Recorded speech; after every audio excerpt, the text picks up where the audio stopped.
기도하겠습니다.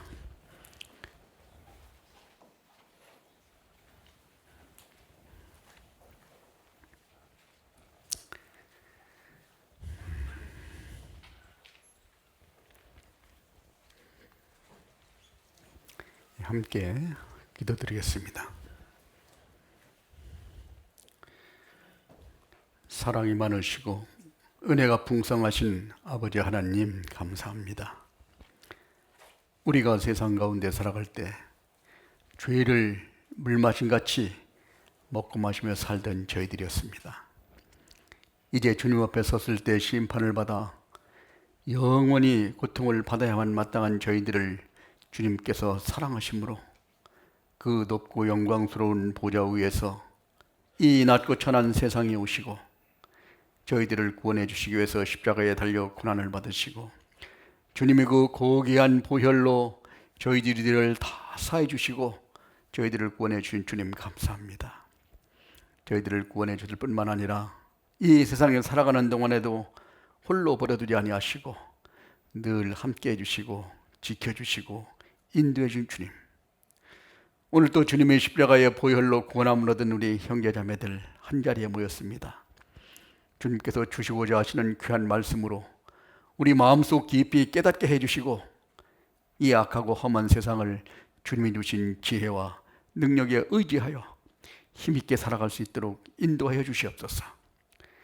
주님께서 계획하신 마지막 때를 사는 저희들에게 더욱더 정신을 차리고 근신하여 기도하며 오로지 남은 때를 주님만을 바라보고 힘있게 살아갈 수 있도록 인도하여 주시옵소서.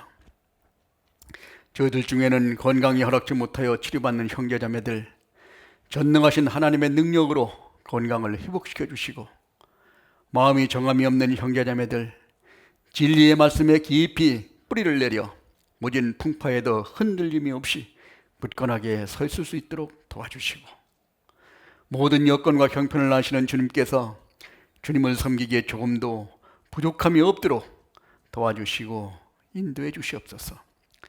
오늘도 이 자리에 참석하지 못한 우리 형제자매들 그 어디 있든지 있는 곳마다 함께 해주시고 혹 세상 유혹이나 제약에 넘어지지 않도록 지켜주시고 보호하여 주시옵소서. 오늘도 주 성령이자와 함께 역사에 주실 것을 믿고 의지하면서 우리를 죄악 가운데서 구원해 주시고 언제나 저를 사랑하시는 거룩하신 주 예수님 이름으로 기도드렸습니다. 아멘. 성경 말씀 시편 43편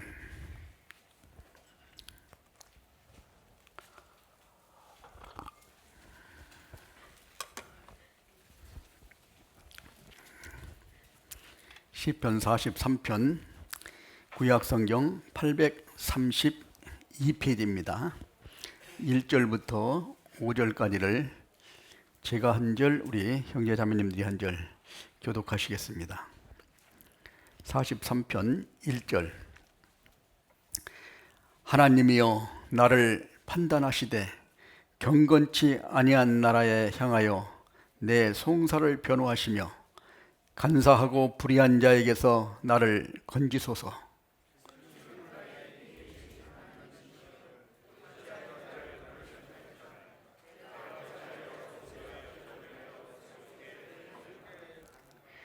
주의 빛과 주의 진리를 보내어 나를 인도하사 주의 성산과 장막에 이르게 하소서.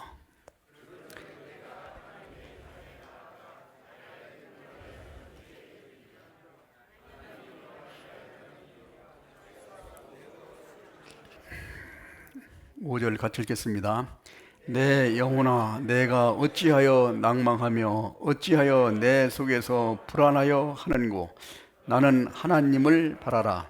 나는 내 얼굴을 도우시는 내 하나님을 오히려 찬송하리로다. 안녕하세요. 이제 봄이 오는 소리가 들리는 것 같습니다. 좀 많이 따뜻해졌죠. 봄이 왔기 때문에 그동안 한겨울 동안 우리가 움츠렸던 우리 몸과 참 마음도 이제 활짝 피고 참 힘있게 우리가 살아가는 그런 생활이 좀 되었으면 합니다. 그동안 우리가 코로나로 인해 가지고 상당히 많은 어려움을 겪었지만은 이제 코로나도 가고 추운 겨울도 가고 이제 따뜻해졌습니다. 우리가 할 일이 이제 닥쳐왔죠. 그래서 하나님을 기쁘시게 하는 그런 삶을 우리 그리스도인들이 살아가는 것은 가장 기본적인 일이라고 말할 수 있습니다. 오늘 그래서 시편 43편에 있는 말씀을 가지고 함께 우리가 공부해 보고자 합니다. 43편 1절에 하나님이여 나를 판단하시되 경건치 아니한 나라에 향하여 내 송사를 변호하시며 간사하고 불의한 자에서 나를 건지소서. 자, 여기 시편 43편은 그야말로 하나님이 어떤 분이시고 우리에게 어떻게 인도해 가시는가, 그리고 이런 문제를 아주 자세하게 이렇게 말씀을 해 주셨습니다. 그것을 얻기 위해서는 5절에 있는 말씀, 너는 하나님을 바라라. 하나님에게 간절히 구하고 하나님을 바라보고 우리가 여기 써붙였던 것처럼 믿음의 주요 또 온전케 하신 예수를 바라보자. 주님을 바라보는 것은 주님을 따라가고자 하는 그런 마음으로 우리가 살아야 된다는 것을 우리에게 교훈해 주고 있습니다. 자, 그래서 1절에 보면은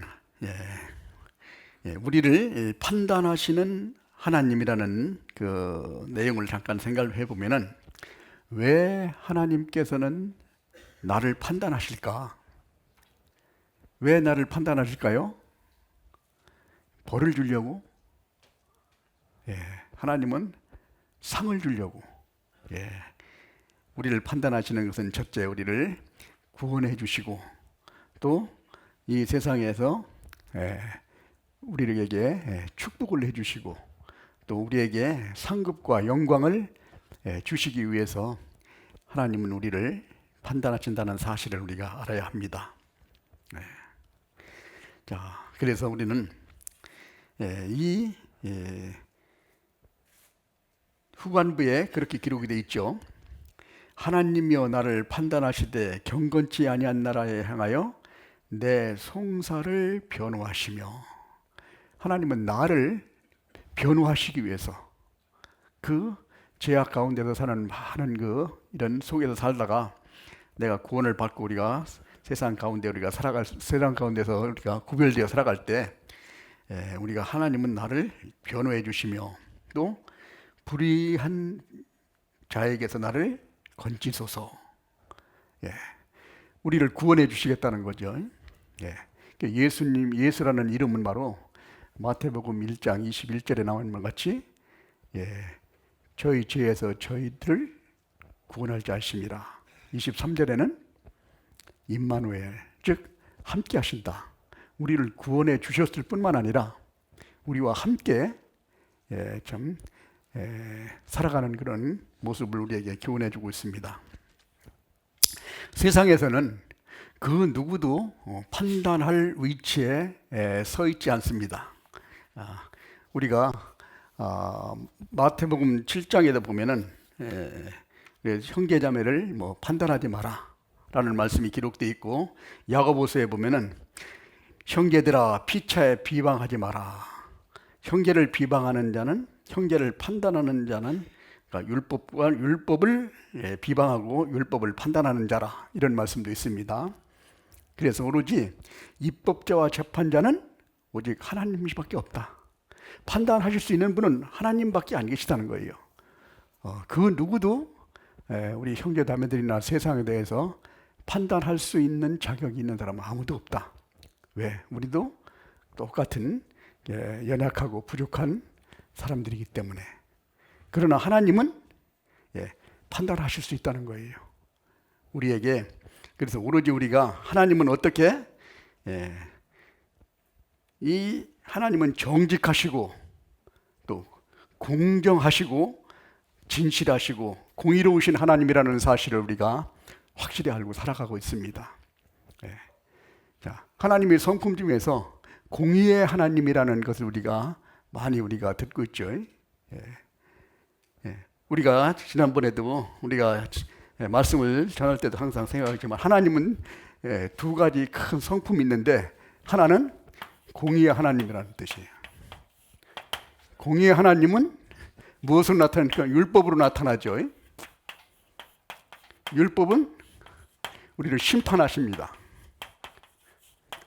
심판하시고 우리를 심판하시면 어디로 가요? 예? 천국, 지옥. 예.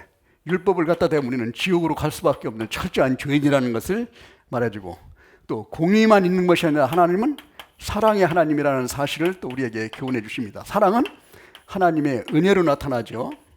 은혜는 우리를 구원해 주십니다. 우리를 구원해 주시면은 우리는 천국으로 갈 수 있도록 하나님께서 이와 같이 두 가지 큰 속성이 있다는 거예요. 이 두 가지를 우리가 확실하게 충족해야 된다는 겁니다. 그래서 이 확실하게 충족하는 것이 바로 십자가라는 겁니다. 자, 우리가 세상 가운데 살면서 많은 죄를 졌습니다. 주님 앞에 섰을 때 한 번 죽는 것은 사람에게 정하신 것이요, 그 후에는 심판이 있다. 심판을 받고 우리가 지옥에 갈 수밖에 없다. 그래서 죄의 삭은 사망이다. 그래서 내 대신 예수님께서 십자가에서 죄값을 치르셨고, 또 사랑은 은혜로 나타나서 우리를 구원해 주시는데, 구원해 주시면 천국으로 가는데, 이 사랑은 대신 갚아준다. 내가 죽어야 되는데 예수님께서 대신 십자가에 돌아가셨다는 사실입니다. 그래서 이 두 가지를 충족해 주셔서 우리를 하나님이 구원해 주시고 우리를 인도해 가시는데, 그 중에서 우리에게 가장 올바르게 판단할 수 있도록 만들어 주시는 걸 하는 공의의 하나님이라는 거예요. 조금도 흐트러짐이 없이 완전한 공의를 지키시는 분이 하나님이신데, 그분만이 우리를 판단하실 수 있다라는 것을 우리에게 교훈해 주십니다. 왜 그럼 판단하시는가? 오늘 본문에 있는 말씀처럼 나를 변호해 주기 위해서, 내가 지옥에 갈 수밖에 없는데 나를 살려주려고 하나님이 우리를 이제 변호해 주시고, 또 한 가지는 구원해 주실 분은 하나님밖에 없다는 것을 여기서 강조해 주는 겁니다. 그래서 우리는 이 성경 속에서도 많은 부분에 이런 부분을 우리가 할애하고 있죠. 잠언 24장, 여기 책갈피를 꼽아 놓으시고 잠언 24장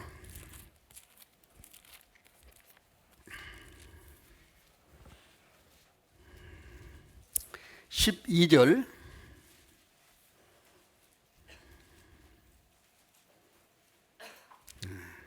같이 읽겠습니다.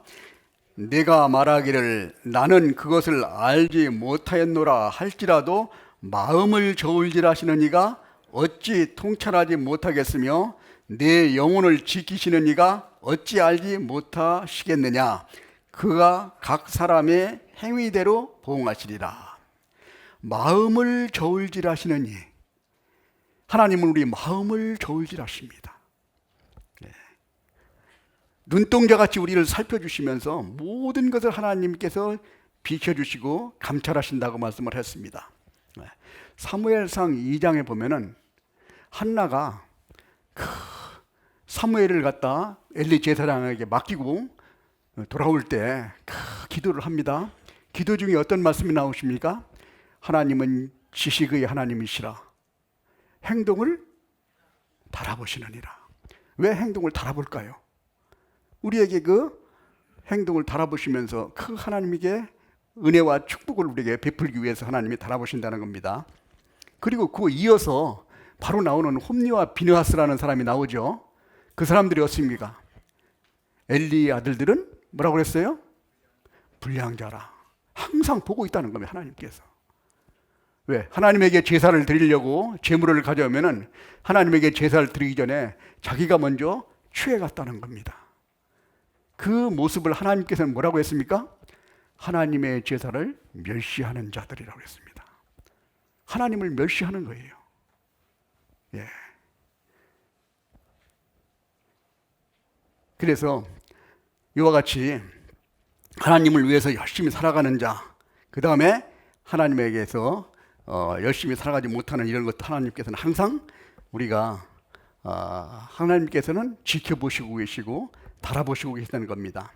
사도행전 12장에는 헤롯 왕이 아주 찬란한 옷을 입고 참 백성들 위해서 아주 하나님을 섬기지 않고 하나님에게 영광을 돌리지 않고 자기가 영광을 누리는 그런 모습들을 봅니다. 한번 찾아볼까요? 사도행전 12장.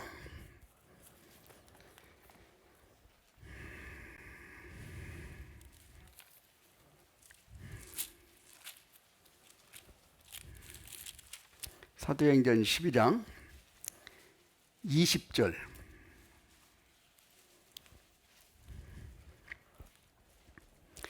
헤롯이 두로와 시돈 사람들을 대단히 노여워하나 저희 지방이 왕국에서 나는 양식을 쓰는 고로 일심으로 그에게 나와 왕의 침소 맡은 신하 블라스도를 친하여 화목하기를 청한지라. 헤롯이 나를 택하여 왕복을 입고 위에 앉아 백성을 호유한데 백성들이 크게 부르되 이것을 신의 소리요 하나님의 소리가 아니라 하거늘. 헤롯이 영광을 하나님께로 돌리지 아니하는 고로 주의 사자가 곧 친히 충이 먹어 죽으니라. 이 헤롯이 주변에 있는 많은 나라를 정복했는데 거기서 아주 주변국에 있는 사람들이 헤롯을 이렇게 받들었습니다. 그래 아주 금빛 찬란한 옷을 입고 나오니까 아주 해가 쫙 떠오를 때 아주 번쩍번쩍했습니다. 그런데 거기서 백성들이 뭐라고 그랬습니까? 헤롯이 하는 소리를 들으니까 야, 그야말로 신의 소리고 사람의 소리가 아니다. 이렇게 이야기하니까 이 헤롯이 이 영광을 하나님에게 돌려야 되는데 영광을 자기가 차지하는 거로 하나님께서 그날 저녁에 충이 먹어서 죽였다고 그랬습니다. 이런 사건들이 우리가 하나님께서는 늘 우리를 지켜보시고 계시고 항상 달아보신다는 겁니다. 우리가 잘 알고 있는 이스라엘의 멸망할 때 바벨론의 느부갓네살 왕이 이스라엘을 정복했습니다. 그리고 나서 이제 큰 대국을 다스리는데 영광을 하나님께 돌리지 않고 느부갓네살 자기가 영광을 누리는 거예요. 그래서 하나님께서 어랬습니까? 7년 동안을 완전히 짐승과 같이 살수록 완전히 쳐버렸죠. 그리고 또 그 아들인 벨사살 왕이 예루살렘에서 자기 아버지가 성전을 파괴하고 가져온 귀중한 물건들을 갖다 창고에 넣어놨는데 그걸 가지고 이 백성들을 모아가지고 이제 거기서 막 술을 마시고 그러는 거예요. 그 모습을 보고 하나님께서는 참고 참다가 심판하시는 모습이 다니엘서에 나와 있죠. 다니엘서 5장에 보면은 그 손가락이 벽에서 튀어나와 가지고 메네 데벨 우바르신, 헤아려 보고 달아보고 이제 끝났다 이겁니다. 하나님은 그래도 벨사살 왕도 그렇게 살려주려고 달아보고 해도 이게 안 되는 거예요. 그날 저녁에 벨사살 왕을 쳐서 벨사살 왕을 죽여버렸습니다. 이와 같이 하나님께서는 모든 사람들을 항상 지켜보시고 계시고 달아보시고 계신다는 거예요. 이런 이방에 있는 왕들도 달아보시고 계신데 하나님께서는 구원받은 하나님의 자녀들은 눈동자같이 살펴주신다고 그랬습니다. 항상 지켜보시고 계신 거예요. 그리고 우리 마음과 생각을 하나님이 항상 달아보시고 계신다는 사실입니다. 왜? 우리에게 큰 은혜와 축복을 주시려고. 변호하신다는 말은 뭐예요? 우리가 잘못되고 우리가 잘못 약해가지고 참 문제가 생길 때 그걸 도와주려고 하나님께서. 우리가 세상에서도 재판을 받을 때 변호사들은 피고에 대해서 쫙 설명을 해가지고 벌을 덜 받게 만들어 주잖아요. 마찬가지로 우리가 다른 잘못된 일이 있을까 봐 항상 우리를 변호해 주시고 올바르게 인도해 가시려고 하나님께서는 변호해 주시고, 그 어려운 상황 속에서 우리를 구원해 주신다는 사실. 그래서 오늘 본문에 있는 첫 번째 이사야 시편 43편 1절에는 왜 하나님께서는 판단하시느냐, 우리를 변호해 주시고 우리를 구원해 주시고 우리를 영광 가운데로 인도해 가시기 위해서 하나님은 우리를 늘 판단하시고 지켜보시고 바라보신다는 사실을 우리에게 깨닫게 만들어 주십니다. 자, 그 다음에 두 번째 2절에는 시편 43편 2절 같이 읽어보겠습니다. 주는 나의 힘이 되신 하나님이시여 어찌하여 나를 버리셨나이까? 내가 어찌하여 원수의 압제로 인하여 슬프게 다니나이까? 주는 나의 힘이 되신 하나님이다. 하나님은 나의 힘이 되시는 분이라는 거예요. 시편 18편에 나의 힘이 되신 여호와여 내가 주를 사랑하나이다. 다윗은 하나님을 사랑하기 때문에 하나님으로부터 많은 힘을 얻고 그 어려운 상황 속에서도 극복하고 나중에 위대한 왕까지 이르렀습니다. 다윗이 견딜 수 있는 것은 하나님의 힘과 능력이 있기 때문에 다윗이 견딜 수 있었습니다. 세상에서도 누가 나를 죽이려고 쫓아다닌다면 얼마나 두렵겠습니까? 여기는 다윗 왕은 그 시대의 사울 왕이 근위대 아주 정예 군사 3,000명을 데리고 10년 동안을 죽이려고 쫓아다녔습니다. 보통 사람들 같았으면 아마 스트레스 받아가지고 좀 죽었을 거예요. 그런데 하나님을 의지하는 그런 마음으로 이것을 극복할 수 있었다는 거예요. 그 힘은 하나님을 의지하는 데부터 나오는 거예요. 다윗이 위대하다는 것은 다윗은 본래 어렸을 때부터 큰 지혜와 능력과 큰 교육을 잘 받아서 그 힘과 능력이 있었던 게 아니죠. 목동으로 태어나서 양치는 곳에서부터 그 하나님을 의지하는 방법을 배웠다는 겁니다. 양을 곰이나 사자가 물어가면은 그 양 새끼를 그 곰이나 사자 입에서 끄집어내오고, 또 골리앗이 우리 이제 이스라엘 민족을 공격해 올 때 하나님을 의지하고 나아가서 골리앗을 넘어뜨리고, 이런 모든 과정을 통해서 하나님을 의지하고 하나님에게 쓰임 받는 그 체험을 쭉 해왔던 거예요. 그런 체험을 하는 중에 사울 왕이 10년 동안이나 죽이려고 쫓아다녔다는 겁니다. 왜 하나님께서는 그런 고난을 다윗에게 허락하셨을까? 하나님은 다윗을 위대한 왕으로 만들어갈 계획을 가지고 쭉 인도하고 계셨다는 거예요. 양칠 때부터, 블레셋과 전쟁할 때부터, 그리고 이 사울 왕이 다윗을 이렇게 죽이려고 쫓아다니는 이런 많은 경험 속에서 여러 가지 많은 체험을 했습니다. 백성에 대한 어려움, 그리고 위기를 어떻게 대처하는가. 이때 오로지 다윗이 느낀 것은 뭐냐? 나를 지키는 분은 하나님밖에 없다는 것. 전적으로 하나님에게 의지하는 그런 마음. 그래서 다윗이 항상 잘한 것 한 가지는 뭐냐면은 하나님에게 계속 물어본 겁니다. 사무엘하 2장에 보면은 이제 사울 왕이 죽었습니다. 다음에는 기름 부음 받은 자가 다윗이었어요. 이제 왕으로 올라갈 수 있는 그런 기회가 왔는 겁니다. 그럼 올라가면 되는데 그때 또 기도하죠. 하나님, 이제 올라가도 되겠습니까? 하나님이 올라가라.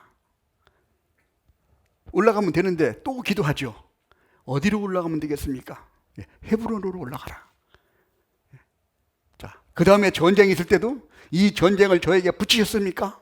붙였다고 그러면은 뒤도 안 들어보고 담대하게 공격을 했습니다. 붙이지 않았다고 그러면은 그대로 아무리 힘이 여건이 좋고 풍부해도 순종했습니다. 이런 마음을 보고 하나님께서는 다윗에게 뭐라고 얘기했습니까? 내 마음에 합한 사람이라 내가 저를 통해서 모든 걸 이루겠다고 했습니다. 다윗은 그야말로 하나님과 계속 교제를 했던 사람이라는 거예요. 그렇기 때문에 다윗을 위대하게 만들었어요. 우리도 마찬가지입니다. 하나님은 우리를 이 세상에서 존귀한 하나님의 형상을 닮은 영혼으로 우리를 창조하시고, 또 우리가 죄악 가운데 멸망 가운데 빠져서 있을 때 이 땅에 예수님을 보내서 우리 십자가에 달려서 우리 죄를 다 사해 주시고 우리를 구원해 주시기까지 하셨다는 거예요. 그런 우리를 하나님은 아주 훌륭하게 이 세상에서 쓰임 받기를 원하고 하나님은 쓰시기를 원하시는 분이라는 거예요. 성경에 나오는 베드로나 아니면 12 사도라든지 아니면 다니엘이라든지 여기 있는 바울 사도라든지 이런 사람만 훌륭하게 쓰임 받기를 원하신 게 아니라 나도 하나님이 귀하게 쓰임 받기를 원하는 거예요. 마치 우리가 자녀들이 있다면은 자녀들이 훌륭한 사람이 되기를 원하죠. 누구는 훌륭한 사람이 되고 누구는 훌륭하지 않은 사람이 되기를 원치 않죠. 다 훌륭하게 되기를 원합니다. 그 중에서 부모님 말씀을 순종한 자는 그렇게 쓰임을 받을 수 있다는 거예요. 마찬가지로 하나님 말씀에 하나님은 우리가 모두 다 위대한 사람이 되기를 원하고 귀한 사람이 되기를 원하는 거예요. 그 하나님의 말씀에 순종하고 하나님에게 온전히 맡긴 자는 하나님의 뜻대로 하나님이 쓰셨다는 겁니다. 그 많은 사람들이 성경 속에서 기록을 해 놓으시고 우리가 그 모습을 따라서 살기를 하나님이 원하신다는 겁니다. 그래서 고린도 전서 11장에 보면은 내가 그리스도를 본받는 자 된 것 같이 너희도 나를 본받아라 라고 말씀을 하신 거죠. 그래서 우리가 주님을 바라보고 나아가는 것은 주님을 따라가기 위해서 그런다는 겁니다. 그래서 오늘 힘이 되신 이 하나님, 하나님은 우리의 힘이 되신다는 거예요. 구원받은 그리스도인이 죽음보다도 더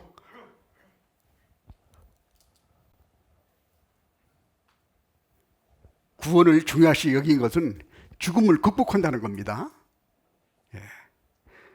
많은 지금까지 인류 역사상 약 6천만 명의 순교자가 있다고 기록되어 있는데 이 자기 생명보다도 더 복음을 귀하게 여긴 사람들이 6천만 명 이상이나 됐다는 거예요. 그 모습으로 우리가 죽음을 극복하는 힘이 우리 구원받은 그리스도에게는 있다는 겁니다. 그래서 우리가 힘이 되신 여호와여, 이런 말씀을 우리가 실제로 우리가 체험하면서 살아가고 있습니다. 우리가 세상 가운데서도 많은 어려움을 겪고 있습니다. 환난을 겪고, 그런 때마다 우리는 주님을 의지하고 담대하게 살아갈 수 있는 힘은 주님이 우리와 함께 하시기 때문에 그렇다는 거예요. 여호수아 1장에 보면은 하나님께서 여호수아에게 광야에서 40년 동안을 쭉 생활하다가 이제 가나안 땅에 들어가게 됐습니다. 모세가 광야에 40년 동안을 인도했습니다. 마지막에 이제 가나안 땅을 정복하는데 가나안 정복은 여호수아에게 이제 맡겨진 겁니다. 여호수아가 딱 책임을 맡고 나니까 얼마나 두렵겠어요. 그동안 광야에서는 하나님이 함께 쫙 하셨는데 이제 가나안 땅을 이제 실제 전쟁을 해야 되는데, 전쟁이라는 것은 큰 전쟁이나 작은 전쟁이나 아주 위협습니다. 위험이 도사리고 있죠. 많은 희생을 또 해야 되는 거죠. 그 전쟁을 할 때 하나님께서 여호수아에게 특별히 하신 말씀이 여호수아 1장에 나오죠. 같이 한번 보겠습니다. 여호수아 1장.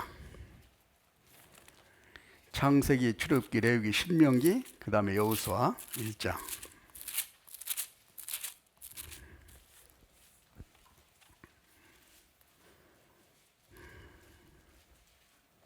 (5절부터) 읽어드리겠습니다.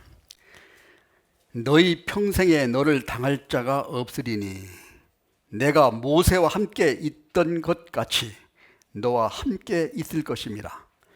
내가 너를 떠나지 아니하며 버리지 아니하리니 마음을 강하게 하라, 담대하라. 너는 이 백성으로 내가 그 조상에게 맹세하여 주리라 한 땅을 얻게 하리라. 오직 너는 마음을 강하게 하고 극히 담대히 하여 나의 종 모세가 내게 명한 율법을 다 지켜 행하고 좌로나 우로나 치우치지 말라. 그리하면 어디로 가든지 형통하리라. 이 율법책을 네 입에서 떠나지 말게 하며 주야로 그것을 묵상하여 그 가운데 기록된 대로 다 지켜 행하라. 그리하면 네 길이 평탄하게 될 것이라. 내가 형통하리라. 9절 같이 읽겠습니다. 내가 내게 명한 것이 아니냐. 마음을 강하게 하고 담대히 하라.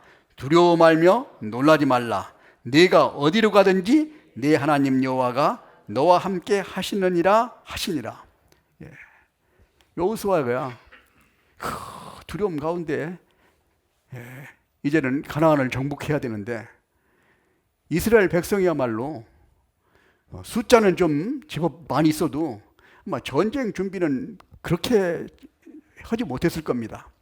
40년 동안 광야에서 헤맸으니 뭔 전쟁을 하겠어요.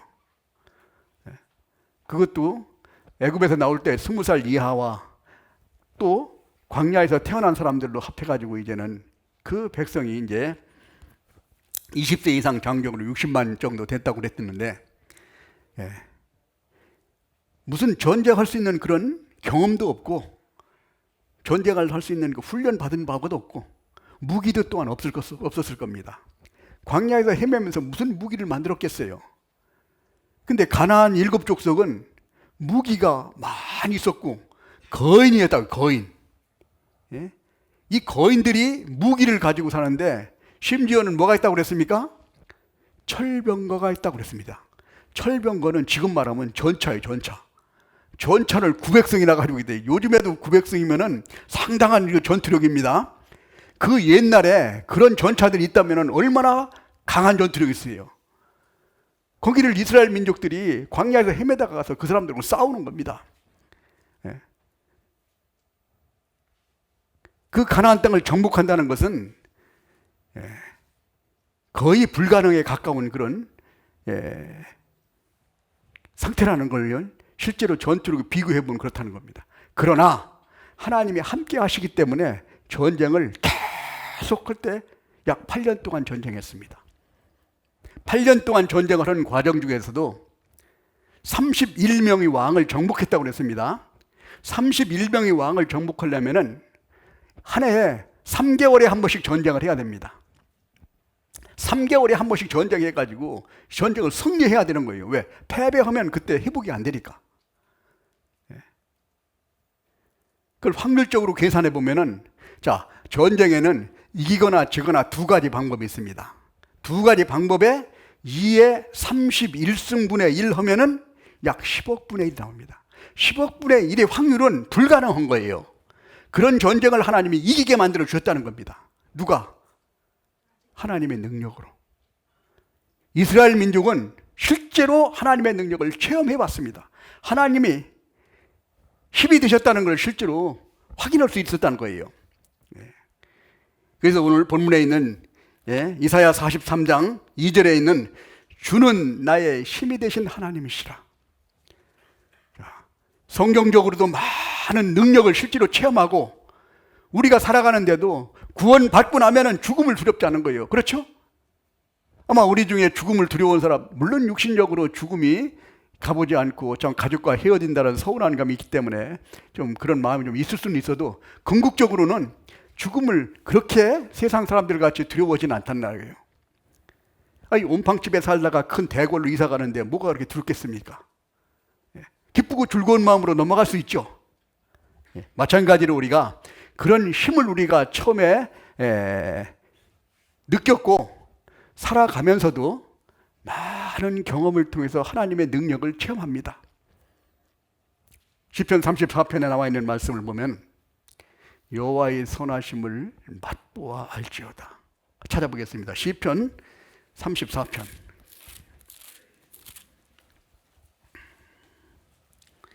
824페이지입니다.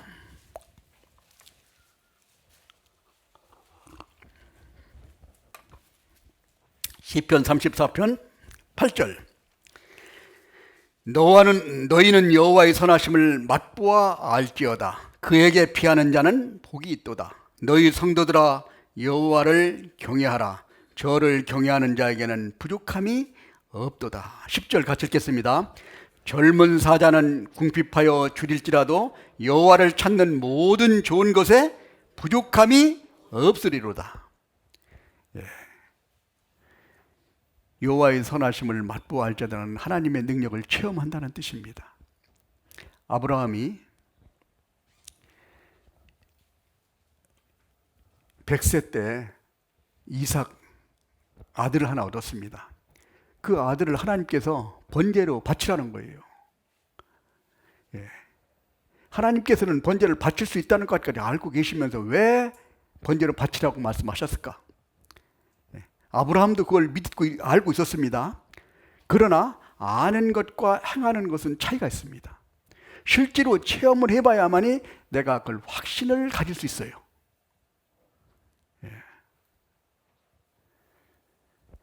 그래서 번제를 드리고 났을 때 하나님이 하신 말씀이 내 독자 이삭을 내게 바쳤은즉 내가 나를 경외하는 줄을 알았다고 말씀했습니다. 아브라함은 자기 이삭을 바치기 전과 바치기 후에는 신앙에 대해서 큰 차이가 있었을 겁니다. 실제로 체험해보면 그것은 큰 자기의 재산이 되는 거예요. 우리 그리스도인은 그야말로 신앙생활할 때 많은 하나님의 경험을 해보는 것이 그야말로 내 신앙을 든든히 세워주는 과정이라는 걸 우리가 확실히 알아야 됩니다. 자전거를 타는데 자전거를 많이 넘어져 본 사람이 잘 타겠습니까? 한 번도 안 넘어본 사람이 잘 타겠습니까? 안 넘어져 본 사람이 잘 타요? 못 탑니다. 안 넘어지면 못 타는 거야. 많이 넘어진 사람은 잘 탑니다. 마찬가지로 우리가 많은 경험이 있을 때 우리는 담대함을 가질 수 있습니다. 그런 얘기 있죠. 미국에 가면 그 미시시피 강이 있다고 그러는데 거기에 이 미시시피 강 폭포에다가 외줄을 매놓고 여기에 이제 외줄타기 하는 서커스 하는 외줄타기 하는 그 아저씨가 딱 이렇게 사람들을 모아놓고 제가 여기를 외줄타기에서 갔다 올 것을 믿습니까? 물어보니까 다 믿는다고 그랬다는 거예요. 그래서 딱 갔다 왔습니다. 그 다음에 두 번째는 지게를 딱 쥐고 내가 여기 사람을 짊어지고 갔다 오는 것을 믿습니까? 얘기하니까 다 믿는다고 그러더라는 거예요. 믿는다고 그러는데 그러면 여기에 뒤에 지게 위에 탈 사람 나오세요 그러니까 한 사람도 안 나왔다는 거죠. 그 믿는 거예요? 안 믿는 거예요? 못 믿는 거예요. 근데 꼬마가 하나 왔다는 겁니다. 그 꼬마가 왔는데 누구냐고 그러니까 이 아버지 아들이야. 아버지가 하는 걸 확실히 믿으니까 그 지게 뒤에 타고 갔다 왔다는 겁니다. 그래서 우리가 아는 것과 믿는 것이 하나가 될 때 우리가 확실한 믿음이 든든히 세워진다는 거예요. 우리가 힘이 된다는 것은 하나님을 많은 체험을 해봐야 내가 힘으로 우리가 자신감을 가지고 살아갈 수 있습니다. 우리가 잘 알고 있는 다니엘은 기도의 응답을 많이 받아준 사람입니다. 그래서 우리가 옛날에, 지금은 그런 게 없는데 옛날에 옛날이라니까 좀 그렇습니다. 저희 어릴 때만 해도 이발소, 미용실 이런 데 가면은 이 사진 이렇게 사진 있고 있죠. 사진. 거기 기도하는 조그만 소녀같이 있는 사진들 보셨죠? 그게 누구겠어요? 다니엘? 사무엘. 그건 또 사무엘일 거예요. 사무엘을 얼마나 기도를 했냐면은 기도하기를 쉬는 죄를 범치 않게 해달라고 하나님에게 기도한 사람이에요. 다니엘도 많은 기도의 응답을 받았습니다. 그런데 느부갓네살 왕이 포로로 가 있는데 느부갓네살 왕이 꿈을 꿨어요. 꿈을 꿨는데 이게 꿈을 잃어버린 겁니다. 이게 그러니까 막 이게 마음에 근심이 생긴 거예요. 그래서 꿈을 이야기하면은 해몽을 해줄 수 있는데 꿈을 잃어버린 거예요. 그러니까 많은 그 박수들 이런 사람들을 데려다가 꿈을 알아내라니까 그 박수들이 뭐라고 그랬습니까? 그 꿈을 알아내는 건 신이나 할 수 있지 사람은 못 하는 거다. 이리 얘기하죠. 근데 나중에 안 되니까 이제 그 다니엘을 데려다가 하나님께서 이제 다니엘을 데려다가 무한설 왕이 이제 꿈을 알아내라고 얘기했습니다. 그 다니엘의 대답이 뭐라고 그랬습니까? 박수들과는 다르게 기한을 주시면, 시간을 주시면 내가 그 꿈을 알려드리겠다고 얘기합니다. 누구 앞에서? 바벨론 느부갓네살 왕 앞에서. 그 못 알아내면 목이 날아가는 겁니다. 그러나 다니엘이 담당해 여긴 것은 옛날에 하나님에게 기도하니까 하나님은 응답을 막 보여주셨거든요. 여러 번 경험을 했으니까. 이번에도 그 얘기하면은 하나님을 위해서 하나님이 기도하면 하나님은 알아줄 거니까 시간을 주시면 내가 알아들으겠다 얘기하죠. 그것은 많은 체험이 있었기 때문에, 경험이 있었기 때문에 가능했다는 겁니다. 우리의 믿음의 담대함이라는 것은 아는 것으로 담대해지지 않습니다. 실제 체험을 해봐야 되는 거예요. 그래서 신앙에는 많은 그 체험이 필요하다. 그래서 여기 본문에 있는 말씀을 보면은 여호와의 선하심을 맛보아 알지어다. 그에게 피하는 자는 복이 있도다. 너희 성도들아 여호와를 경외하라. 저를 경외하는 자에게는 부족함이 없다. 하나님을 경외하는 것. 우리가 어제 어머니 모임 때도 경외에 대해서 우리가 잠깐 공부해봤습니다. 경외라는 것은 그야말로 이게 특별하게 좀 공경경 두려워할 외에 이렇게 씁니다. 공경하며 두려워한다는 얘기인데 이 경외라는 건 사람한테는 별로 안 쓰는 겁니다. 이 하나님에게만 쓰는 거예요. 근데 이제 가끔 보면은 저쪽 북쪽 애들은 쓰죠. 경외하는 뭐 수령 어떻게 가지고 뭐 씁니다. 그 심리 위치까지 올라가는 거예요, 이게. 사람에는 쓸 수 있는 용어가 아닙니다. 사람은 뭐 존경하다, 공경한다 이런 뜻으로 쓰이지만은, 그러니까 경외한다는 것은 하나님에게 쓰시는 말. 하나님을 두려움으로 하나님을 경외할 때, 그래서 우리가 하나님을 경외하는 자는 부족함이 없다.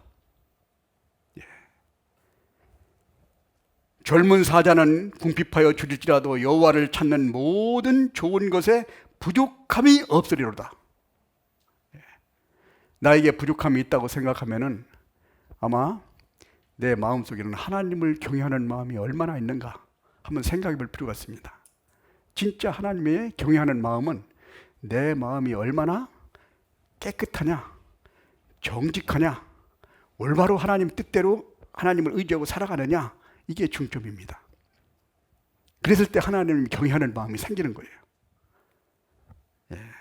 그래서 우리가 하나님 우리를 쓰실 때도 디모데후서 2장 20절부터 보는 큰 집에는 금과 은의 그릇이 있을 뿐이 아니라 나무와 질그릇도 있어. 귀 쓰는 것도 있고 천이 쓰는 것도 있다.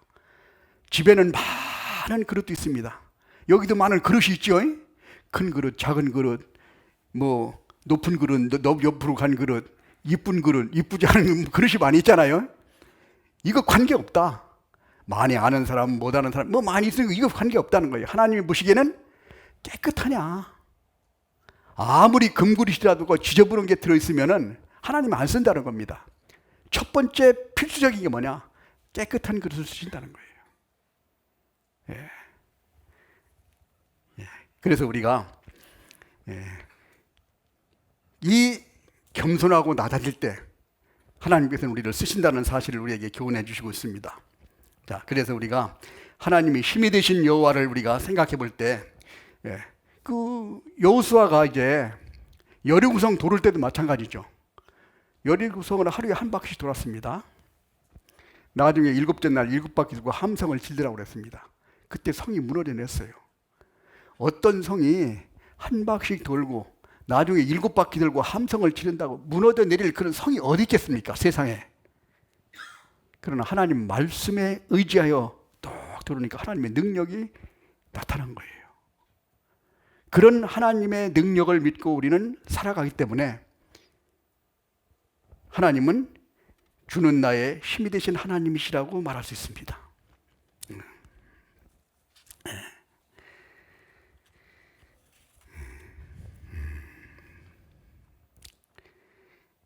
그래서 우리는 이 하나님과 항상 함께 할 때 하나님께서 우리를 혼자 두지 않는다고 말씀하신 것처럼 예수님께서도 내가 여호와의 기뻐하신 일을 행할 때 나를 혼자 두지 아니하였다고 그랬습니다. 하나님이 기뻐하신 일을 할 때 우리를 함께 해주신다는 거예요. 두세 명이 있는 곳에 내가 그들과 함께 있느니라. 두세 명이라는 것은 교회를 얘기합니다. 구원받은 그리스도인, 즉 하나님에게 모든 것을 바친 그리스도인들 두세 명 있는 곳에 하나님이 함께 할 때 하나님의 능력이 우리와 함께 역사하신다는 거예요. 우리는 참 다행스러운 것이 뭐냐면은, 우리는 죄사함을 받으라 그리하면 성령을 선물로 받으리니, 성령이 우리 안에 와 계십니다. 구원받을 때. 그러면 하나님과 함께 살아간다는 거예요. 함께 산다는 것은 하나님의 능력을 공유한다는 겁니다. 하나님의 기쁨을 공유한다는 뜻이죠. 하나님의 영광을 같이, 그리고 하나님의 그 예수님의 그 고난을 같이 나눌 수 있다는 것을 우리에게 교훈해 주고 있습니다. 그래서 그야말로 우리가 두 번째는 뭐냐? 하나님은 나에게 힘이 되시는 분이다. 다윗은 그것을 철저히 느낀 사람입니다. 시편 18편.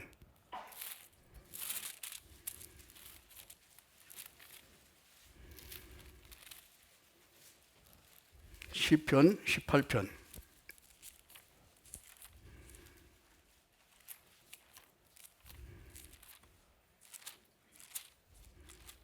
1절. 나의 힘이 되신 여호와여, 내가 주를 사랑하나이다. 여호와는 나의 반석이시오, 나의 요새시오, 나를 건지는 자시오, 나의 하나님이시오, 나의 피할 바위시오, 나의 방패시오, 나의 구원의 뿌리시오, 나의 산성이시로다. 자, 그러면서요 28절을 봅니다. 주께서 나의 등불을 켜시며 여호와여, 내 하나님이 내 흑암을 밝히시리이다. 내가 주를 의뢰하고 적군에 달리며 내 하나님을 의지하고 담을 뛰어넘나이다. 30절 같이 읽겠습니다. 하나님의 도는 완전하고 여호와의 말씀은 정미하니 저는 자기에게 피하는 모든 자의 방패시로다. 자기에게 피하는 모든 자에게 하나님은 방패처럼 막아주신다.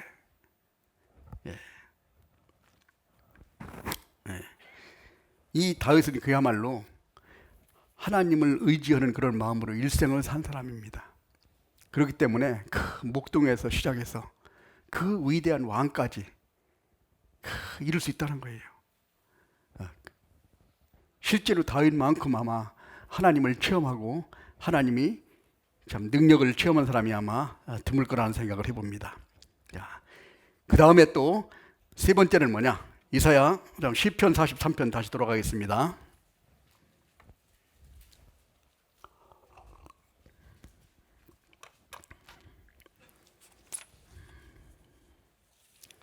시편 43편 3절 같이 읽겠습니다.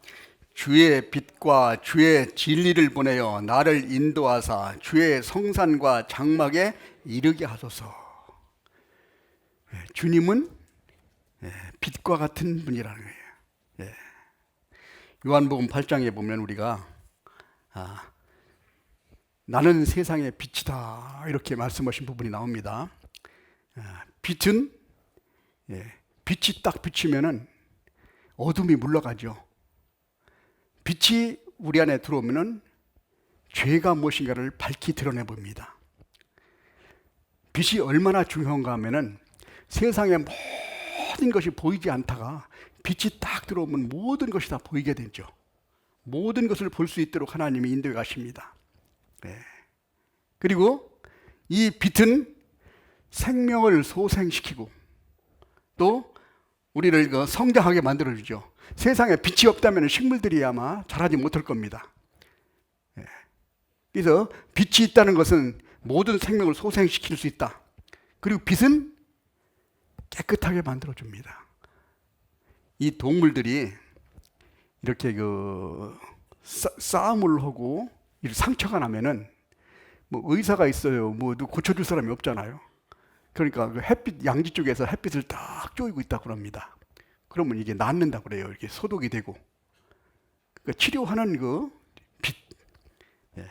마찬가지로 우리가 빛은 우리를 깨끗하게 만들어주죠. 빛이 쫙 쪼이면은 일광소독이라고 얘기하잖아요. 예, 세균들이 다 죽는 그런 것도 결과를 가라오고. 빛은 그래서 우리가 영광을 나타냅니다. 항상 찬란하게 이렇게 볼 수 있는. 그리고 빛은 어떤 경우에도 무엇과 타협하지 않습니다. 아무리 더러운 시궁창 같은 기대도 빛이 한번 들어가면 그와 섞이지 않습니다. 빛은 빛이고 더러운 건 더러운 거예요. 예. 그리고 아무리 작은 빛이라도 틈바구니가 작더라도 들어가면은 이 어두움이 아무리 칠흑같이 어두워도 다 쫓아내죠. 그런 힘이 있다는 겁니다. 예. 그래서 이 빛으로 표현해서 빛이 이 땅에 오셨다. 그러니까 예수님을 표현할 때 나는 세상의 빛이다 라고 표현을 했습니다. 빛이 오시면서부터 우리가 생명을 얻게 되는 거예요. 죄와 어둠을 구분할 수 있도록 우리가 생명을 가질 수 있는 것을 우리가 빛이라고 표현을 했습니다. 자, 그 빛을 여기서 주의 빛과 주의 진리를 보내어 나를 인도하사. 진리를 보내. 진리는 하나님의 말씀을 보내서 나를 인도하신다는 뜻입니다. 자, 우리가 여기서 자세히 볼 게 있습니다. 주의 빛과 주의 진리를 첫 번에 뭐예요? 보낸다는 말이 있죠. 누가 보냅니까? 하나님이 보내고, 그 다음에 나를 인도하사. 나를 인도한다는 말이 들어있죠. 그 다음에 주의 성산과 장막에 어떻게 돼요? 이르게 하소서. 자, 하나님이 빛을 보내고 나를 인도해서 성산에 이르게 한다는 거예요. 예. 자, 우리가 이것을 볼 때, 구원의 말씀을 듣고 경건한 사람에게도 우리가 계속 하나님이 우리가 세상을 살아가는 동안에도 하나님께서 계속 인도하고 계시는 거예요. 그리고 마침내 천국까지 인도해 가신 겁니다. 마치 이스라엘 민족을 애굽에서 끄집어내서 홍해를 건너서 광야 40년 동안을 계속 인도하시고 구름 기둥과 불 기둥으로 딱 인도해 가시고 그 다음에 가나안 땅에 이르게 만들어 주신다. 마찬가지 우리가도 항상 하나님이 함께 하신다는 거예요. 우리가 항상 두려워하는 것은 왜 두려워하냐면은 상황이 무섭고 상황이 답답해가지고 우리가 두려워하는 것이 아닙니다. 극복할 수 있는 힘과 능력, 이게 없기 때문에 그런데 우리가 그 극복할 수 있는 힘과 능력이 있다면은 두려워하지 않습니다. 아무리 큰 사람이 있다고 하더라도 내가 아주 잘 단련된 무술을 할 수 있다고 그러면은 별로 두렵지 않죠. 극복할 수 있는 힘이 있을 때. 마찬가지 우리가 전쟁이 앞에 상황이 어려울지라도 이길 수 있는 능력이 있다고 그러면 전쟁을 두려워하지 않습니다. 요즘 가끔 보면은 우크라이나에서 전쟁이 터져가지고 참 비참한 상황이 많이 있는데, 거기서 참 이 전쟁에 나가 있는 그 소련 같은 나라는 아마 생활하는 거 보면 그렇게 별로 뭐 두려워 벌벌 나라가 떨거나 그러지 않잖아요. 왜? 큰 자신이 있다고 생각하니까, 무기를 가지고 능력이 있다고 생각하니까. 마찬가지로 우리가 주님이 우리와 함께 계시다는 것, 이것을 항상 알 때는 주님은 어떤 분이십니까? 전지전능하신 분이, 모든 것을 아시고 모든 능력이 있으신 분이 나와 함께하고 그분이 나를 가장 사랑하고 그분이 나에게 모든 것을 주시기를 원하시는 분이라는 거예요. 로마서 8장 32절에 자기 아들을 아끼지 아니하시고 내어주시니가 아들과 함께 그 모든 것을 우리에게 은사로 주시지 아니하시겠느냐. 아들까지 줬는데 무엇을 못 주겠느냐 이겁니다. 그 하나님과 함께 우리가 살아간다는 것은 그 하나님을 의지할 때 하나님의 능력이 우리에게 나타난다는 사실입니다. 그래서 주의 빛과 주의 진리를 보내어 나를 인도하사. 지금도 하나님께서는 우리를 인도해 가시고 계시다는 거예요. 나는 뭐 하나님이 인도해 주시는지, 하나님이 나를 은혜를 베풀어 주시는지, 아니면 하나님이 나에게 어떤 축복을 내게 내려주시는지 나는 몰라도 하나님은 계속 주시고자 하시는 분이에요. 아마 그 전에 한번 제가 이 생명의 빛을 볼 때 누가 그런 꽁트를 하나 써가지고 지금도 기억이 납니다. 어떤 사람이 잠시 낮잠을 쫙 들어가지고 천국에 갔다 왔는데, 천국에는 천사들이 이쪽에 있는 선물 보따리를 자꾸 저쪽으로 이렇게 옮겨 놓더라는 겁니다. 그래서 궁금해서 가서 물어봤대요. 그 왜 이렇게 옮기십니까? 그랬더니 이거 다 세상에 있는 사람한테 소포로 붙였는데 빠꾸말해서 간 거예요. 예. 그 얘기에 일리가 있어요. 하나님은 우리에게 다 주시기를 원해. 하나님이 가지고 계신 거는 누구를 위한 겁니까? 나를 위한 거예요. 우리 부모님이 가지고 계신 건 나를 위한 겁니다. 나를 주고도 기뻐하시는 분이 부모님이야. 하나님은 나에게 주시기를 원해. 그러니까 하나님 뭐라고 했어요? 구하라 그러면 주실 것이요, 찾으라 그러면 찾을 것이요, 두드리라면 열릴 것이다. 주려고 지금 하나님은 대기하고 계신 분이요, 주고도 기쁜 분이에요. 그런데 문제는 뭐냐? 내가 받을 준비가 안 돼 있어. 엉뚱한 데 바라보고 있는 거예요. 하나님이 준다 그러면 이쪽 쳐다보고 있고, 엉뚱한 다른 데가 있고, 그러니까 줄 수가 없더래. 예? 예.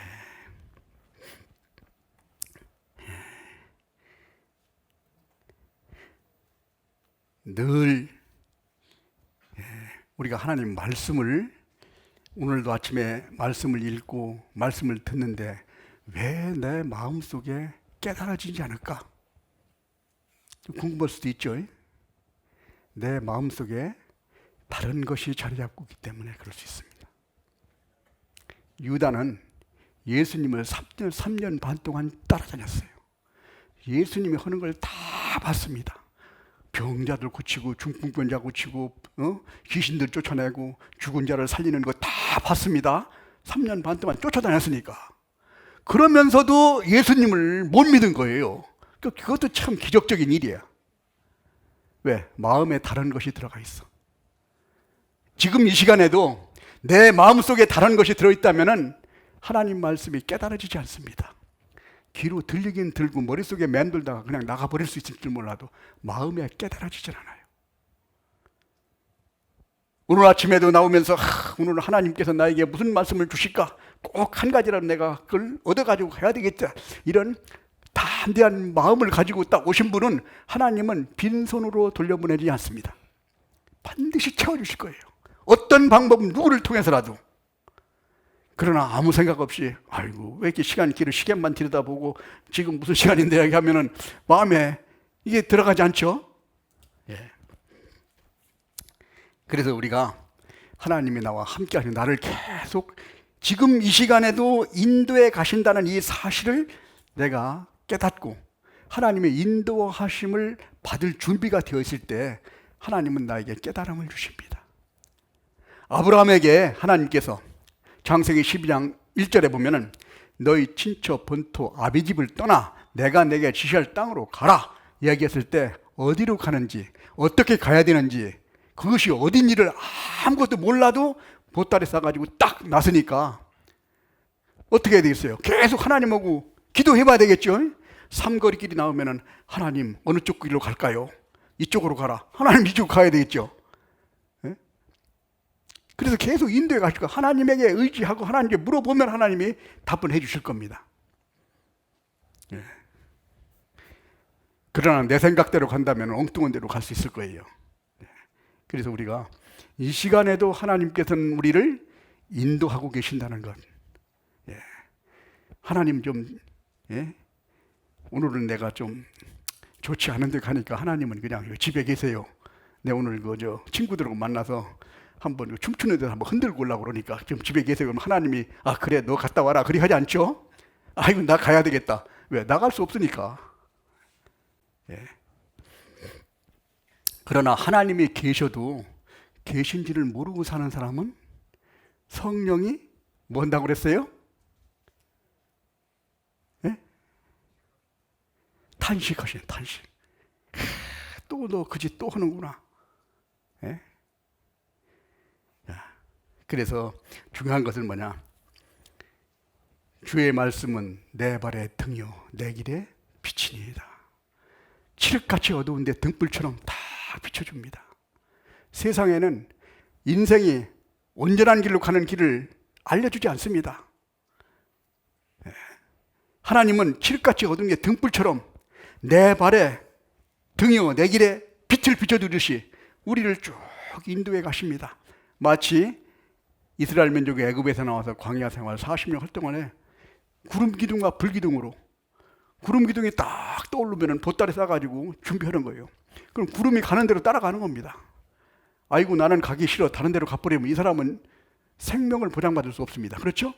먹을 게 없죠. 햇빛이 쨍쨍 내리쬐죠. 얼마 못 가서 탈진해서 죽을 겁니다.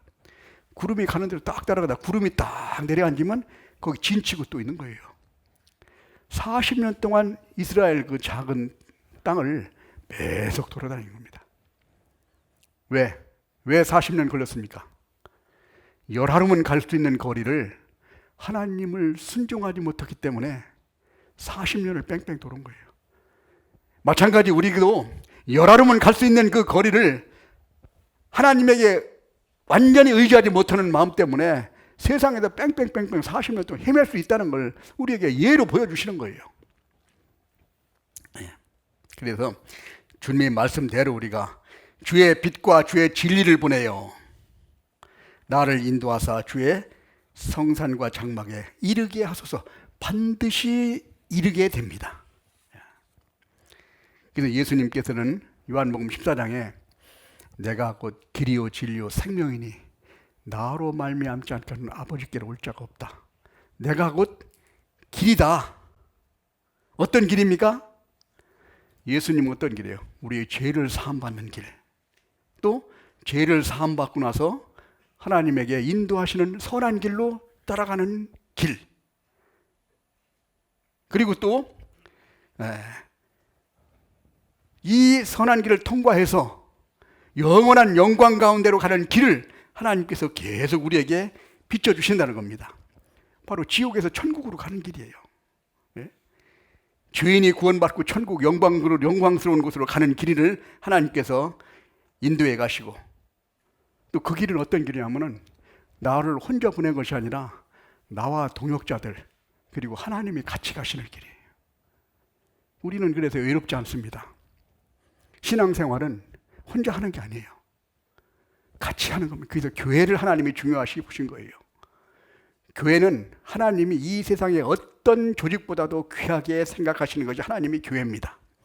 교회를 통해서 하나님이 모든 것을 하시는 것이요 하나님의 뜻은. 그래서 나중에 이 세상을 멸망할 때도 다른 것은 전부 다 멸망시켜도 교회는 딱 들고 가시잖아요. 주님이 오시기 전에 우리는 데려가시잖아요. 환난 전에. 그래서 교회가 얼마나 중요한가. 우리는 교회 안에 함께 하면 내 안에 거하라. 그러면 나도 너희 안에 거하리라. 함께 있기만 하면은 우리는 이제 저절로 무리와 함께 가는 거예요. 이스라엘 민족이 광야에서 그 무리에 함께 머물러 있기만 하면은, 붙어 있기만 하면은 같이 가요. 그 안에는 말씀도 있고 그 안에는 모든 것이 다 있어요. 양식도 있고 만나도 내려주고 그다음에 물도 바위를 터쳐서 물도 주고 거기에 있는 저 같이 교제하면서 이제 갈 수 있는 곳이 바로 교회라는 사실입니다. 그래서 주님과 늘 교제 속에서 형제자매들과 함께 갈 수 있는 길이 바로 하나님이 예수님을 통해서 하신 말씀처럼 예수님은 바로 길이요, 이건 진리다, 변함이 없는 사실이다, 생명이다, 영원한 생명이라는 사실을 우리에게 교훈해주고 있습니다. 그 다음에 또 다시 한번 보면은 이사야 43장 4절 같이 읽겠습니다. 그런즉 내가 하나님의 단에 나아가 나의 극락의 하나님께 이르리이다. 하나님이여 나의 하나님이여 내가 수금으로 주를 찬양하리이다. 결국은 이 극락이라는 말이 이게 성경에서는 별로 안 쓰고 이게 불교에서 많이 쓰는 말이라고 우리가 느껴지고 있잖아요. 근데 사실은 이게 하나님이 만드신 가장 그 극락이라는 표현이 이게 참 더 잘 어울리는 것 같아요. 극락이라고 그러면은 즐거움이 최고조에 이른 것이죠. 예. 그러니까 사람이 부족함이 없이 항상 기쁘고 즐거운 것이 바로 극락일 겁니다. 하나님이 에덴의 동산을 창설하시고 에덴 동산은 진짜 즐거웠을 거예요. 예. 부족함이 없는 곳이 에덴 동산이었을 겁니다. 그러니까 천국의 모형을 잠깐 동안 아담과 하와한테 보여주신 것 같아요. 근데 그것을 이 아담과 하와가 하나님의 말씀을 불순종해서 참 선악과를 따먹는 바람에 쫓겨나서 그렇지 진짜 좋은 곳에 참 살 수 있도록 하나님이 마련해 주셨다는 겁니다. 이 극락의 하나님이라는 것, 그 에덴이라는 곳이 본래 어떤 뜻이냐면은 이게 기쁨이라는 뜻입니다. 그 기쁘고 즐거운 곳이 바로 에덴 동산이라는 거예요. 그리고 또 한 가지 우리가 중요한 것은 우리가 세상 가운데에서도 죄 속에 살다가 말씀을 듣고 예수님의 십자가의 보혈로 우리가 구원함을 얻을 때 우리 마음에 기쁨을 누리죠. 그래요? 안 그래요? 기쁨을 누리죠. 예. 이 기쁨, 이 즐거움이 바로 참 우리에게 하나님이 주신 그 기쁨이라는 말을 들었습니다. 여기 보면 누가복음 19장에 보면 삭개오라는 그 세리가 있었잖아요. 세리가 이제 예수님이 지나갈 때 뽕나무 위에 올라가서 그 사람도 참 세리장이나 돼가지고 이게 뽕나무에 올라가가지고 들여다보니까 참 뭐 뽕나무가 아마 조금 우리 주변에는 뽕나무보다는 좀 컸을지 모르겠는데 그렇게 크진 않죠. 거기 올라가서 매동매동 하면서 내다보는 게 참 그 꼴불견이었을 겁니다. 그런데도 예수님이 지나갈 때 저 삭개오를 보니까 예수님을 보고자 하는 간절한 마음이 있어요. 그랬을 때 삭개오의 집에 네 집에 내가 거해야 되겠다 그랬으니까 삭개오가 기뻐가지고 달려가서 뭐 다 준비하잖아요. 예수님을 만난 삭개오의 기쁨이 바로 그런 것 같습니다. 자, 그러면은 구원받은 이후에는 즐거움이 없느냐? 하나님의 말씀을 순종할 때마다 하나님은 나에게 기쁨을 주고 즐거움을 느끼게 만들어줍니다. 비록 힘들고 어려울지라도 바울 사도 같은 경우에는 구원받고 나서 그야말로 일생을 계속 다메섹에서 딱 예수님을 만나고 구원받고 나서부터는 그 이후에 바울 사도는 그야말로 우리가 세상적으로 육신적으로 바라볼 때는 참 인생 망한 겁니다. 얼마나 많은 고생을 했어요. 가는 데마다 죽이려고 하는 사람들만 있었고 결국은 로마까지 가가지고 목 잘려 죽는 데까지 갔으니 세상 사람들이 보면은 실패한 인생이라고 볼 수 있습니다. 그러나 그리스도인의 눈으로 바라볼 때는 가장 성공한 사람, 예수님을 가장 앞서서 따라간 사람, 지금도 그 영광을 누리고 있는 사람으로 우리가 확실하게 할 수 있습니다. 비록 세상에 잠깐 동안은 잠시 받는 환난에 경한 것이 지극히 크고 영원한 영광에 중한 것을 우리에게 이루어 주려고 이 시간을 하나님이 허락해 주신다는 거예요. 우리 인생은 지나가는 겁니다. 잠깐 지나가는 거예요. 우리 젊은 사람들이야 앞으로 창창하다고 생각하겠지만은 어르신들은 금방 지나왔잖아요. 우리 연수가 70이요 강간하면 80이라도 연수의 자랑은 수고와 슬픔뿐이요 신속히간이 날아간다. 금방 지나갑니다. 어떤 사람들은 옛날에 그 군대 갔던 사람들이 시간이 하도 안 가니까 뭐 국방부 시계는 뭐 거꾸로 매달 하나도 간다고 뭐 이런 얘기를 표현을 했듯이 인생은 매달 하나도 갑니다. 나에게 지금 어려운 상황이 나에게 주어졌어. 앞이 캄캄한 시간이 어려운 일찬 환란이 나한테 닥쳐왔어. 이것도 시간이 지나면은 지나가게 되는 거예요. 지나가게 돼 있어. 지나가고 나면은 왜 하나님이 나에게 그와 같은 것을 주셨는지를 내가 깨닫게 되고 그것을 깨달을 때 우리는 더 힘을 받게 됩니다. 하나님의 자녀에게 하나님이 일부러 고난을 허락하시고 일부러 고통받게 만드시기를 원하시지 않습니다. 다 뜻이 있으신 거예요. 욥에게 그런 고난을 맡기신 것도 하나님의 뜻이 있으셨고, 바울 사도에게 그런 고난이 있은 것도 하나님의 뜻이 있으셨고, 우리에게도 우리 많은 어려움이 우리 앞에 닥쳐 있습니다. 그 상황도 하나님의 뜻이 있으시다는 거예요. 그냥 내가 미워가지고 고통받게 만들 하나님이 즐기시는 분이 아니라는 거예요. 자, 우리가 자녀들을 키울 때 자녀들에게 일부러 고통스럽게 만드신 그런 부모가 계십니까? 없지요? 마찬가지로 하나님은 우리에게 힘들고 어려운 일, 현재의 고난은 장차 우리에게 나타날 영광과 좋게 비교할 수 없다. 그 영광스러운 걸 주시기 위해서 현재의 고난을 허락하신다는 거예요. 그걸 안다면 우리는 힘을 얻고 살아갈 수 있을 겁니다. 그리고 또 우리가 이제는 이 세상에 살아갈 때도 하나님의 은혜 가운데 살아가지만은 잠시 후에 주님을 만날 때 얼마나 영광스럽겠습니까? 그야말로 뭐라고 말로 표현할 수 없을 정도의 기쁨과 즐거움을 누릴 수 있을 겁니다. 그리고 그거 잠깐 끝나는 것이 아니라 그게 영원히 지속되는 거예요. 지금의 세상 속에서 힘들고 어려운 일 연속이고 몸도 잘 보이지도 않고 아프고 고통스럽고 이거 연속이지만은 잠깐 후에 우리는 그 영광 가운데서 영원히 영광을 누리면서 살아갈 수 있는 그런 약속이 확실하게 준비되어 있다는 사실입니다. 그러니까 여기서 힘들고 어려우면 조금만 참으시면 되는 거예요. 무슨 말인지 이해가시죠? 그리고 내 앞에 주어 있는 일들이 그렇게 좀 힘들고 어려운 일이 있을지라도 원망하고 불평하는 것은 어리석은 일이다. 이스라엘 민족이 광야 생활을 할 때 그 물이 없다고 만나가 먹을 것이 없다고 고기 먹고 싶다고 막 계속 원망하고 불평한 걸 어때요? 이것은 자기 부모가 없는 사람이 하는 짓이다. 하나님을 믿지 않는 사람이 하는 짓이다.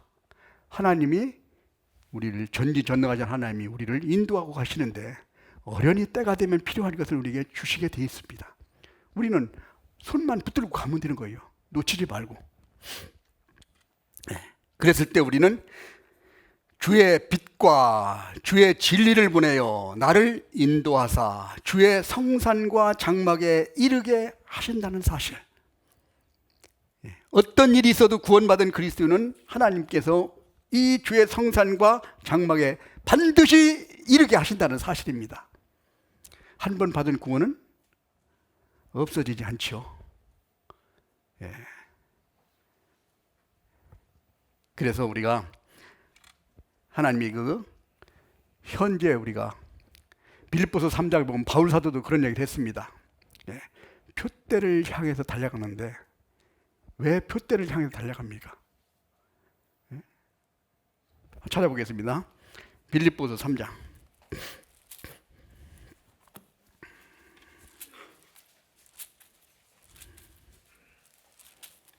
빌립보서 3장. 자꾸 빨리 끝내라고 그런 것 같습니다. 3장 14절. 같이 읽겠습니다. 표대를 향하여 그리스도 예수 안에서 하나님이 위에서 부르신 부름의 상을 위하여 쫓아가노라. 상을 위해서 쫓아갑니다.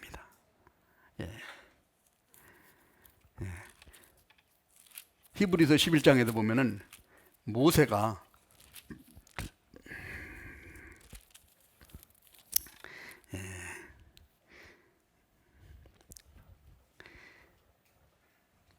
그리스도를 위하여 받는 능욕을 애굽의 모든 보화보다 더 큰 재물로 여겼으니 이는 상 주심을 바라봅니다.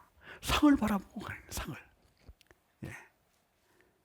우리가 만난 어려운 고난과 고통은 상에 예비되어 있다는 사실을 우리에게 교훈해 주고 있기 때문에 우리는 참고 견디면서 살아갈 수 있다는 겁니다. 그래서 우리의 극락의 하나님에게 우리를 이르게 하신다는 사실을 우리에게 교훈해 주시고, 또 다시 한번 들어보겠습니다. 본문 들어가겠습니다. 시편 43편.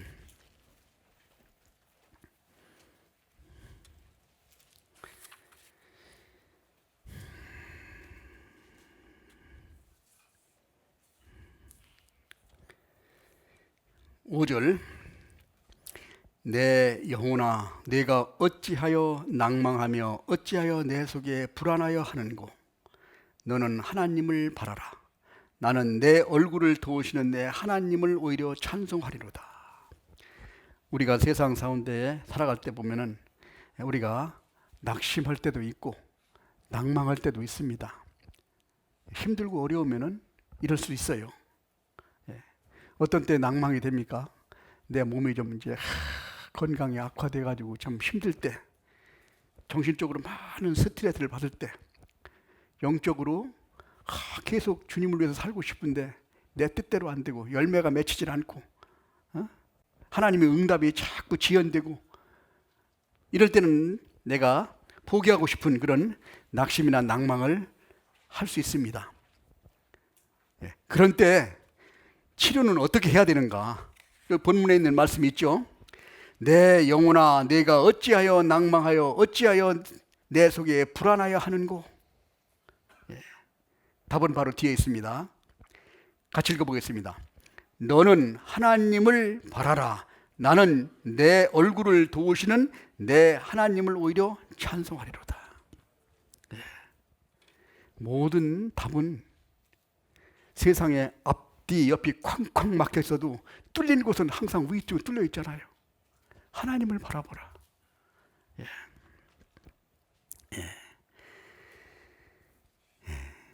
민수기 21장에 이스라엘 민족이 광야에서 많은 원망과 불평을 했습니다.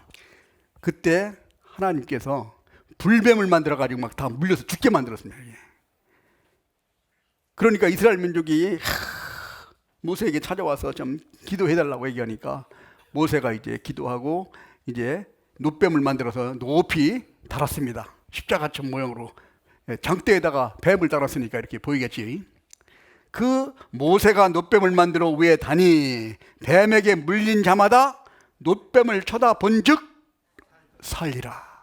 쳐다보면 사는 거예요. 우리가 이 세상에서 그 죄 속에 살다가 예수님을 바라보면 우리가 다시 살 수 있다는 거예요. 예수님이 어떤 일을 하셨는가, 이걸 확실하게 알 수 있는. 자, 구원받은 그리스도인이 이제 살아갈 때도 이사야 40장에 우리가 나와 있는 것처럼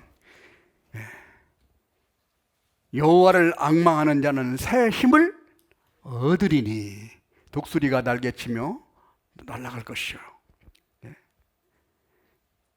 주를 바라볼 때 우리는 더 힘을 얻을 수 있다는 겁니다.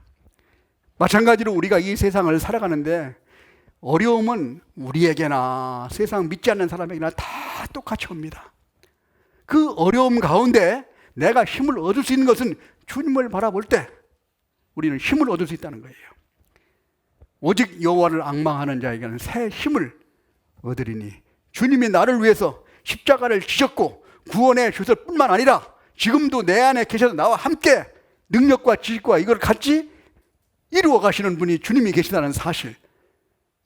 여호수아가 8년 동안 전쟁에서 승리를 31명 왕을 정복했던 것과 마찬가지로 우리가 세상에 있는 마귀와 싸워서 전쟁을 항상 승리할 수 있는 힘과 능력이 있다는 사실을 우리가 알 수 있고, 또 그 다음에 히브리서 12장 2절에 보면은 믿음의 주요 또 온전케 하신 예수를 바라보자. 전쟁에서 한두 번 이기는 것뿐만 아니라 하나님을 온전하게 만들어 주시기를 원하시는 분이 하나님이십니다. 성경을 왜 주셨습니까? 우리에게 온전하게 살아가려고. 디모데후서 3장 16절에 보면은 모든 성경은 하나님의 감동으로 된 것으로 교훈과 책망과 바르게 함과 의로 교육하기에 유익하니 이는 하나님의 사람으로 온전케 하며 모든 선한 일을 행하기에 온전케 합니다. 온전이라는 말은 완전하다는 뜻이에요. 퍼펙트 한다는 뜻입니다. 조금도 부족함이 없게 만들어 주려고 성경을 주셨고, 그것도 부족하기 때문에 우리 안에 와 계셔서 함께 만들어 가시는 것이 하나님의 뜻이다. 그래서 우리를 아주 영광스럽게 만들어 가시길 원하시는 분이 하나님이시라는 것. 그분이 지금도 우리와 함께 역사하고 계시다는 겁니다. 그거를 안 바울 사도와 이 모세는 확실하게 하나님이 약속해 주신 소망, 상급을 바라보고 달려간다는 거예요. 마지막에는 요한계시록 21장 1절에는 내가 새 하늘과 새 땅을 보니 처음 하늘과 처음 땅이 없어졌고 바다도 다시 있지 않았다. 그 영광스러운 곳에 우리를 인도해 가시고 계시다는 거예요. 우리를 하나님의 진리를, 빛과 진리를 보내서 우리를 인도하시고 성전과 성산과 장막에 이르게 하나님이 하시고 있다는 사실입니다. 우리는 그 안에 함께 가고 있다는 사실을 깨달아야 됩니다. 그리고 이번에 우리가 신앙생활에 성공하고 실패하는 것은 하나님과 얼마나 가까이 있느냐에 따라 차이가 나는 거예요. 주님과 가까이 하라. 그럼 너희도 가까이 하시리라. 하나님과 가까이 있을 때 우리는 온전하게 주님을 따라서 살아갈 수 있습니다. 베드로가 멀찍이 따라가니까 넘어졌죠. 바짝 따라가는 것이 필요합니다. 마귀의 틈을 타지 않도록. 그래서 이번에도 우리가 내가 하는 많은 일들과 힘들고 어려운 일이 내 앞에 많이 쌓여 있습니다. 먼저 그의 나라와 그의 의를 구하라. 그리하면 이 모든 것을 너에게 더해 주시겠다고 하나님이 약속하셨습니다. 우리가 20일부터 또 이번에 귀한 날씨도 따뜻한 때 우리가 하나님 말씀을 전할 수 있는 기회를 또 하나님이 우리에게 허락해 주셨습니다. 이번에는 꼭 한 분씩 모시고 와서 빈손으로 오지 말고 한 분씩 모시고 와서 그 영혼의 말씀 듣고 구원받는 역사를, 죽어가는 사람을 살리는 일인데 그 일을 하지 않고 무엇을 해야 되겠어요? 죽어가는 사람이 있으면 데려오기만 하면 살리는 병원이 있다고 그러면은 우리는 어디든지 가서라도 다 데려올 거예요. 그것보다도 더 중요한 죽어가는 영혼을 살리는 일을 우리를 통해서 하나님이 하시는데 그 일을 우리가 조금이라도 게을리하면 되겠냐 이겁니다. 그래서 다른 많은 일이 있어도 젖혀놓고 먼저 할 때 하나님께는 우리를 귀하게 써주시리라 확신합니다. 같이 기도하겠습니다. 자비로우시고 은혜로우신 아버지 하나님 감사합니다. 영원히 멸망받을 수밖에 없는 저희들을 구원해 주시고 천국의 소망을 가지고 살아갈 수 있도록 인도해 주신 주님 감사합니다. 이제 3월 따뜻한 봄 날씨에 주님의 귀한 말씀을 전할 수 있도록 기회를 허락해 주셨습니다. 이번에 우리가 한 사람도 빠짐없이 기도하는 영혼들, 그리고 우리가 사랑하는 가족들, 친척들, 이웃들을 꼭 인도하고 그 영혼들이 하나님의 영광에 참여할 수 있도록 도와주시고 인도해 주시옵소서. 앞으로 모든 것도 오로지 주님의 거룩하신 능력에 의지하오며 우리를 사랑하시는 거룩하신 주 예수님 이름으로 기도드렸습니다. 아멘. 찬송